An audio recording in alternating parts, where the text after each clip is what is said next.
High, welcome to my মেলা হল। তো আজকে আমি দেখাবো যে আমি মেলা থেকে কি কি কিনেছি।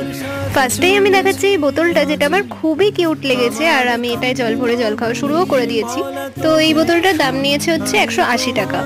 তারপরে কিনেছি এই কানের ছোট্ট ছোট্ট এটা সাইকেল, তারপরে এইটা হচ্ছে পেঁচা কানের, তারপরে এইটা একটা পুতুল কানের, এগুলো 10 টাকা করে নিয়েছে। আর এই ক্লিপটা কিনেছি, এটাও আমার খুবই কিউট লেগেছে, তো এটা দাম হচ্ছে 20 টাকা। তারপর এই ক্লাচারটা, ওটা 10 টাকা। একটা টিপের পাতা কিনেছি, তোমরা প্রাইসগুলো উপরে দেখতে পেয়েই যাচ্ছ, তাই আমি আর সব কিছুর প্রাইস বলছি না। তো কাপ কিনেছি, আর মাঝখান দিয়ে ভাই এসে ওরা মুখি মারছিল। তারপরে দিদিভাই আমার জন্য কিনেছি ওই সোনার চামচটা, ওটা দিয়ে আমি সোনালি রঙের কিছুই একটা খাবো। তো তারপরে বাটি কিনেছি, প্লেট কিনেছি, আর এই চপস্টিক কিনেছি, যেটা আমি ধরতে পারি না ঠিকই, কিন্তু আমি কিনেছি। আর লাস্ট আমি কিনেছি এই প্লেটটা। তো দ্যাটস ইট ফর টুডে। ভিডিওটা যদি ভালো লেগে থাকে একটা লাইক করে দিও, চ্যানেলটাকে সাবস্ক্রাইব করে দিও, আর কমেন্টে বলো যে কোন জিনিসটা তোমাদের সব থেকে বেশি ভালো লেগেছে। বাই।